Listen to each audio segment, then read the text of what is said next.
नमस्कार. आजच्या या व्हिडिओत पुन्हा एकदा तुमच्या सगळ्यांचं मनःपूर्वक स्वागत. कार्तिक शुद्ध एकादशी म्हणजेच देव उठणी एकादशी.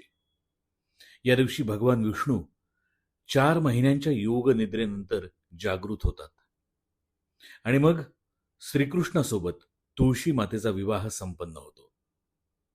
तुळशी विवाह म्हणजे भक्ती, परंपरा आणि आनंदाचा संगम. या दिवशी तुळशी वृंदावनाला आणि तुळशीला जणू एखाद्या नववधूसारखं सजवलं जातं. तोरण, फुलं, दिवे, आरास सुद्धा केली जाते. मंगलाष्टकांच्या गजरात साक्षीदार असतात श्रद्धेने नटलेली माणसं. तुळशीचं लग्न म्हणजे नात्यांचं, समर्पणाचं आणि पवित्रतेचं प्रतीक. श्रद्धेची, संस्कारांची आणि कुटुंबातल्या एकतेची ओळख.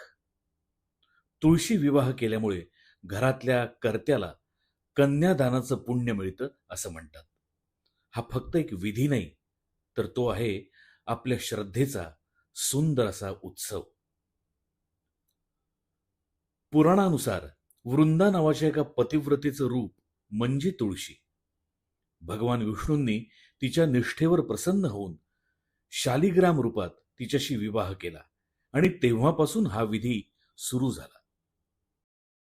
तुळशी विवाहानंतरच खरं तर आपल्यामध्ये लग्न सराईला सुरुवात होते, कारण इथून पुढे प्रत्येक गोष्ट होते ती शुभ आणि शुभच. या पावन प्रसंगी आपल्या घरातही समृद्धी, शांती आणि भक्ती नांदो, ह्याच शुभेच्छा.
स्वस्ति श्री गणनायकं गजमुखं मोरेश्वरं सिद्धिदं बल्लाळो मुरुडं विनायकमहं चिन्तामणि स्थेवरं लेण्याद्रि गिरिजात्मकं सुवरदं विघ्नेश्वरं ओझरं ग्रामोराञ्जनसंस्थितं